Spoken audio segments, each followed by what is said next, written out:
Okay, this is hopefully going to be the first of a series of what I'm calling 10-minute reviews, which is where I look at a game played by one of my students and we do a really rapid look at where big things could have gone differently. So this is 10 minutes only, and we'll see where we get to.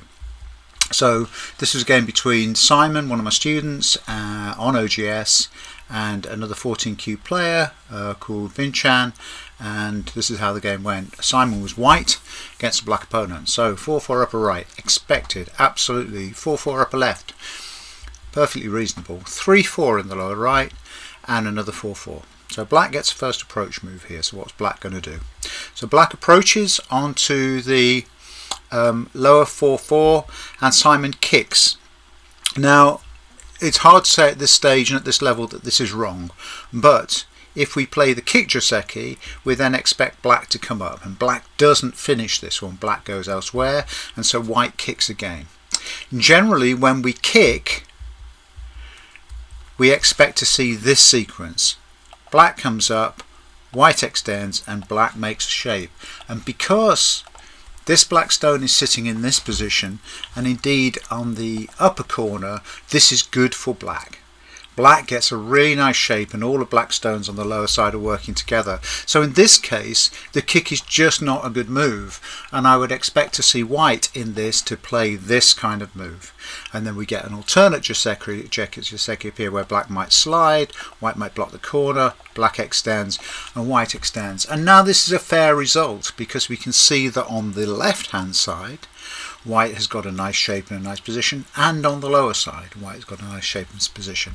So I think going back to the game, we have to say that the kick is not a good move in here. It just doesn't work. Black leaves it, which gives us an opportunity. White could take the opportunity now to sit on top of the F3 stone and squash it down, but white kicks again, and now black takes the position in between. So black is being super aggressive, doesn't want white to have any territory, and black has now got two weak stones, top and lower left side, and one plonked in the middle. What does white do? So white develops from the upper side. That's a nice move, putting some pressure on the black stone. The black stone comes out. I think it would be considered more normal for the black stone to make a simple base like that, but coming out wasn't bad, and I would expect to see white take the base away on the lower side as well. Exactly, that's exactly what I would have expected to see. That's just perfect. So what's the situation now? Black's got stones in two corners on the right side of the board, and white has established positions in the upper left and in the lower left part of the board. It's black's move. So black comes down.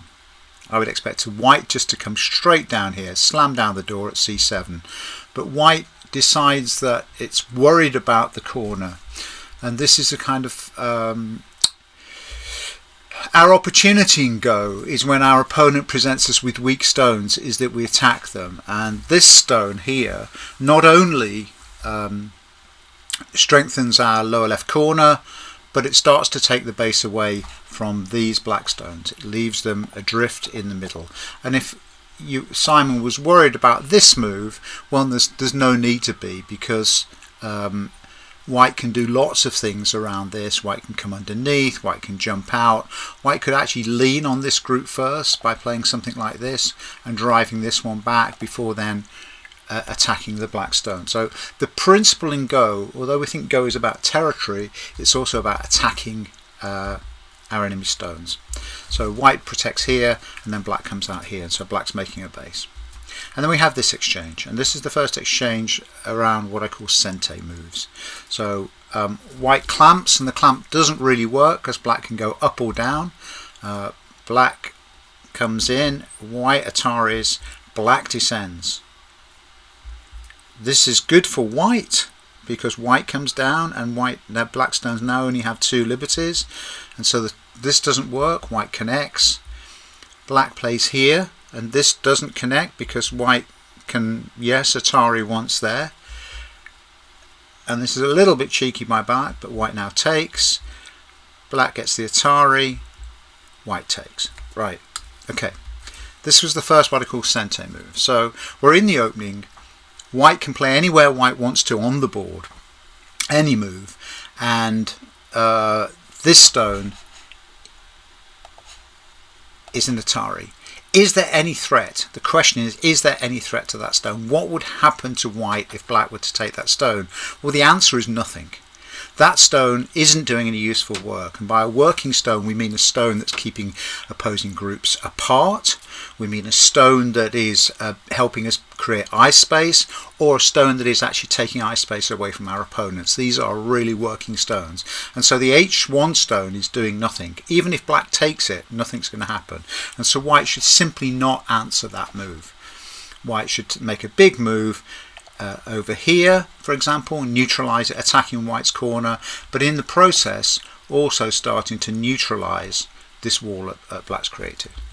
What happened in the game is white connected, and this was a nonsensical move. This is like white may as well have passed. You may as well said pass to your opponent, play again any way you like, and so black fixed the connection.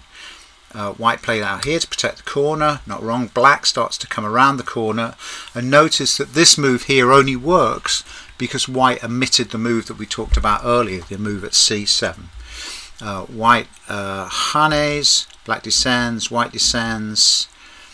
Black comes out this way to make give a base to the stones and make sure he can make two eyes in there. White comes down, this is all good. White hane, black protect. White comes down. It's okay.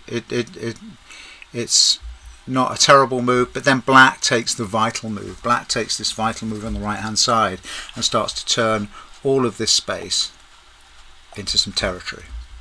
White does a nice approach in the upper right. Black backs off. White pincers this stone here, now putting the F17 stone under attack.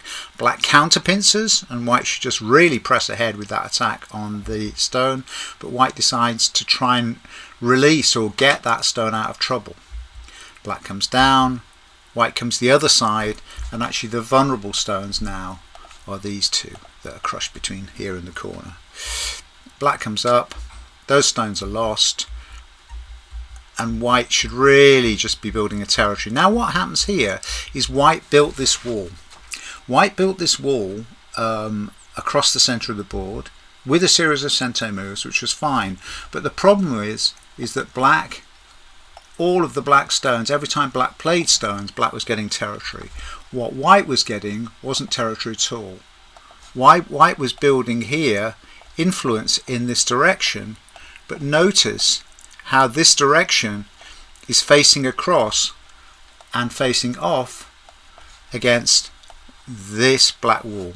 So the influence doesn't have any power, and if we see rapidly how this game develops, because that's what we want to see in 10 minutes, is white continues to build this wall, but then black just erases, quite simply because of its strength, all of the territory behind that wall. So white's wall has done nothing. Black's wall has done a huge amount, because black's wall has actually got a hold of now all of the territory on this side of the board, like this. That's what's gone on, and at that point where we are, the game continued a little bit to go on, but this is an over game. The game's finished. White simply doesn't have enough points on this board. Is there any more moves here? 1, 2, 3, 4. Nope. I think this is the game ending, and you can see it's a massive win for black. And the reason that happened is two things. One is missing Sente. We go all the way back.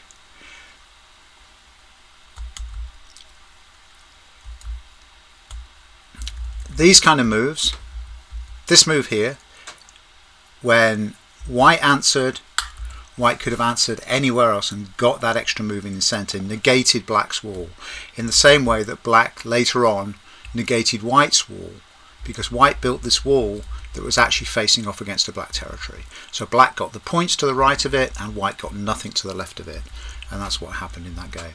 So there we go, that's a 10-minute analysis. It's very fast, it's very furious, but I hope that was also entertaining and informative and fun. Okay, I'll see you for the next one.